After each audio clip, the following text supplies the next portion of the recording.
بسم الله الرحمن الرحیم. بسم الله شروع العمل، بسم الله تمام الشغل، بسم الله شروع العمل، بسم الله تمام الشغل،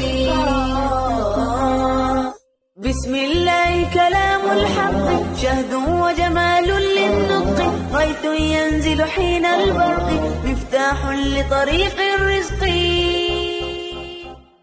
السلام علیکم نوگلان تاجیکستان. شما دخترکان و پسرکانی با ادب و باهوش. من مدینه هستم و صدای مرا میشنوید از استودیوی رادیو مهر، برنامه قصه های قرآنی.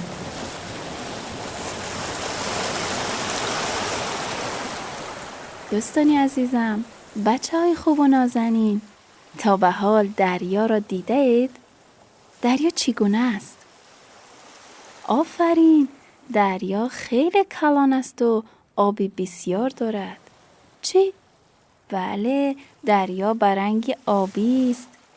بچه ها، درونی دریا موجودات زیاد زندگی میکنند. اگر گفتید نامی آنها چیست؟ احسنت، ماهی ها و موجودات زیاد در آب زندگی میکنند. یکی از این ماهی ها نامش نهنگ است و خیلی هم کلان است. مثلا بعضی از نهنگ ها قد یک افتابوس هستند. دوست یکانم، من امروز آمدم پیش شما با یک داستان قرآنی دیگر. داستانی مرد که با نهنگ سفر کرد.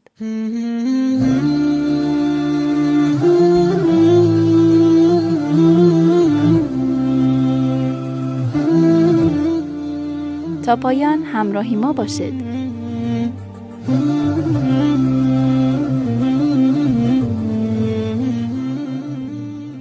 روزگار یک نهنگی زیبا در دریا زندگی میکرد. او دریا را بسیار دوست می‌داشت و همیشه خدا را شکر میکرد که او را در آن دریای زیبا قرار داده است. دوستی او یک ستاره دریایی بود. آنها وقت زیادی را برای بازی کردن و یا صحبت کردن با هم می‌گذراندند. در کنار دریا یک سرزمینی پهناور بود و مردم زیاد در آنجا زندگی می‌کردند. در آن شهر کسی بود به نام حضرت یونس علیه السلام. بچه ها، حتما شما میدانید که یونس علیه السلام هم یکی از پیامبران خوبی خداوند است. او مردم را به خدا پرستی و کارهای خوب و شایسته دعوت میکرد. اما آدمهای کمی به حرفای او توجه میکردند. حضرت یونس علیه السلام سالها زحمت کشیده بودند، اما فقط یک دوستی خوب داشتند. یک روز با ناراحتی به دوستش گفت: ای برادر، از این شهر بیرو. من دیگر خسته شدم و میخواهم این قوم را نفرین کنم. بعد از شهر بیرون رفت و سواری بر کشتی از آنجا دور شد. او از خداوند خواست تا سیل بیاید و آن شهر را نابود کند.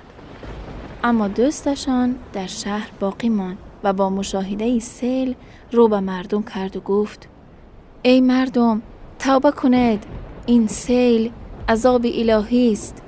حالا فهمیدید که یونس علیه السلام راست می گفت.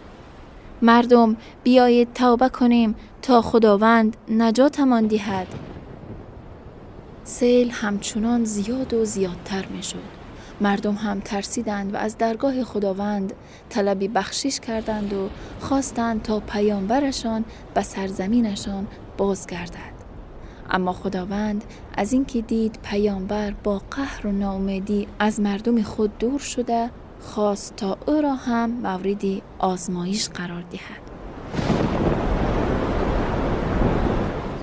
بچه ها، میدانید چی شد؟ خداوند به باد امر کرد تا بیشتر بوزد. پس باد هو هو کنان در آسمان دریا می گشت. از چرخش باد ابرها به هم زده باران و طوفان شروع شد و همزمان دریا هم سرموج گشت.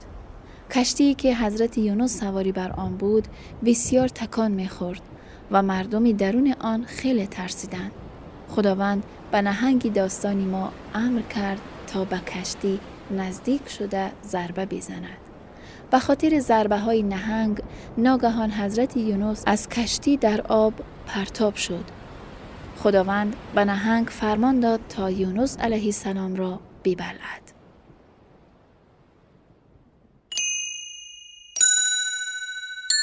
بچه ها خوردن چیز بدون گاز گرفتن را بلعیدن میگویند. وقتی نهنگ حضرت یونس را بلعید، همراهش ستاره دریایی هم وارد بدن نهنگ شد. خداوند به ستاره دریایی دستور داد تا دست به شکم نهنگ بکشد. با این کار بدن او مانند شیشه شد. آن وقت حضرت یونس و ستاره می توانستند به آسانی دنیای زیر آب را تماشا کنند. حضرت یونس وقت دنیای زیر آب را دیدند، زیر لب شکر خدا می کردند و می گفتند: خدایا، تو که اینقدر قدرتمند و توانایی، مرا نجات ده که من خطا کردم. من نباید ناامید می شدم. اکنون که در عمق دریا هستم، باور دارم که تنها تو صدای مرا می شنوی و این تو هستی که در همه احوال به بندگانت کمک می کنی.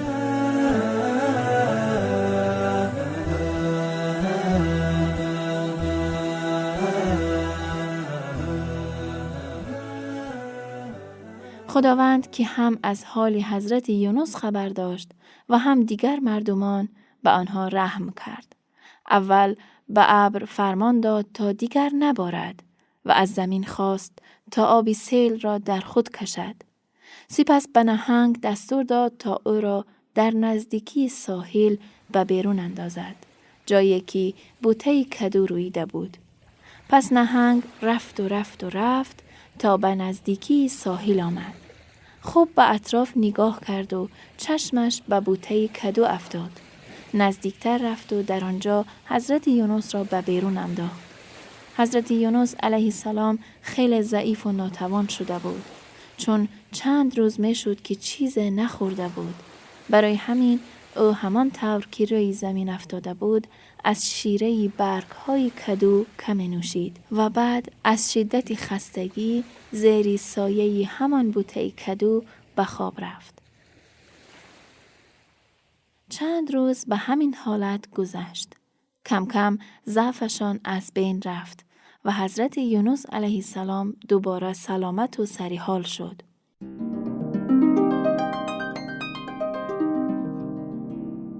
حضرت یونس این بار با امیدی بیشتر به خداوند تصمیم گرفت دوباره به سرزمین خود بازگردد و هرگز دست از دعوت مردم به خداوند بر ندارد.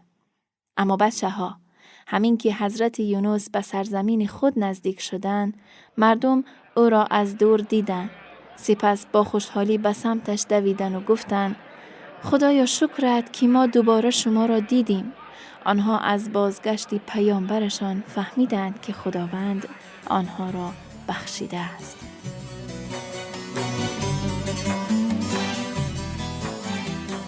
از آن پس سالهای سال مردم با خوبی و خوشی در کناری هم زندگی کردند و فقط خدای یکتا را می پرستیدند.